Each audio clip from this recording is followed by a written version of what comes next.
Hello friends, welcome to Abi's vlogs. നമുക്കിന്നിവിടെ ദോശയ്ക്കും ഇഡലിക്കുമൊക്കെ കൂട്ടാൻ പറ്റിയ ഒരു കേരള സ്റ്റൈൽ നാടൻ തേങ്ങാ ചമ്മന്തി ഉണ്ടാക്കിയാലോ. അതിനുവേണ്ടി ഞാനിവിടെ 1 കപ്പ് തേങ്ങ തിരുമ്മി എടുത്തിട്ടുണ്ട്. അതിനി നമുക്കൊരു മിക്സിയുടെ അരയ്ക്കുന്ന ജാറിലേക്ക് ഇട്ട് കൊടുക്കാം. ഇനി ഞാനിവിടെ ഒരു 4 കൊച്ചുള്ളി എടുത്തിട്ടുണ്ട്. അതുകൂടി അതിലേക്ക് ചേർത്ത് കൊടുക്കാം. ഇതിനകത്ത് ഒരുപാട് ഇൻഗ്രീഡിയൻസ് ഒന്നും ചേർക്കുന്നില്ല. ഞാൻ പറഞ്ഞല്ലോ, ഇത് കേരള സ്റ്റൈലിലുള്ള പഴയ കാലത്തുണ്ടാക്കുന്ന ചമ്മന്തിയാണ്. ഇനി ഇവിടെ ഞാനൊരു 4 ഇതിൽ കരിയാപ്പല കൂടി എടുത്തിട്ടുണ്ട്. അതുകൂടി ചേർത്ത് കൊടുക്കാം. കരിയാപ്പല ഒത്തിരി ആയാൽ അതിൻ്റെ ചുവയാകും. ഇനി ഇതിലേക്ക് ആവശ്യത്തിന് വെള്ളവും ചേർത്ത് ഒന്ന് അരച്ചെടുക്കാം. ഞാനിവിടെ 1/4 കപ്പ് വെള്ളമാണ് ചേർക്കുന്നത്. ചമ്മന്തി ഇവിടെ അരച്ചെടുത്തു. ഇനി അതൊന്ന് കടുക് വറുത്തെടുക്കാം. കടുക് വറക്കുന്നതിന് വേണ്ടി ഞാനിവിടെ ഒരു ചീനച്ചട്ടി അടുപ്പിൽ വെച്ചു. അത് ചൂടായി. ഇനി അതിലേക്ക് നമുക്ക് കുറച്ച് വെളിച്ചെണ്ണ ഒഴിച്ചു കൊടുക്കാം. വെളിച്ചെണ്ണ ചൂടായി.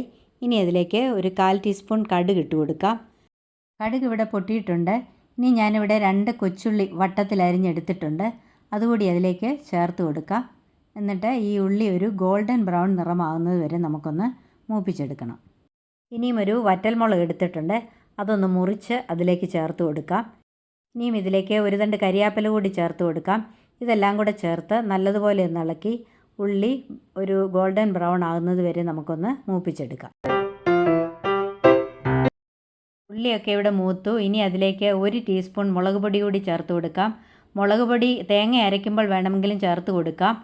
നിങ്ങൾക്ക് വെള്ള കളറിലുള്ള ചമ്മന്തിയാണ് വേണ്ടതെങ്കിൽ മുളക് പൊടിക്ക് പകരം തേങ്ങ അരയ്ക്കുന്ന സമയത്ത് കാന്താരിയോ പച്ചമുളകോ ചേർത്ത് അരച്ചേച്ചാൽ മതി. ഇനിയും നമുക്ക് അരച്ചു വെച്ചിരിക്കുന്ന ചമ്മന്തി കൂടി ഇതിലേക്ക് ചേർത്ത് കൊടുക്കാം. എന്നിട്ട് നല്ലതുപോലെ ഒന്ന് ഇളക്കി കൊടുക്കാം.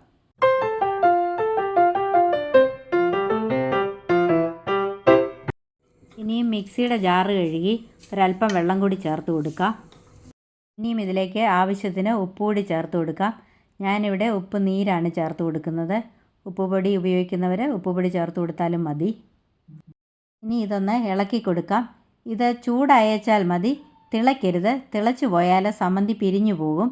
ചൂടായോ ഇല്ലയോ എന്ന് മനസ്സിലാക്കുന്നത് ഈ സ്പൂൺ ഇങ്ങനെയൊന്ന് നോക്കുമ്പോൾ ഈ സ്പൂണേ കൂടെ ആവി വരും. അതാണ് അതിൻ്റെ കറക്റ്റ് പാകം.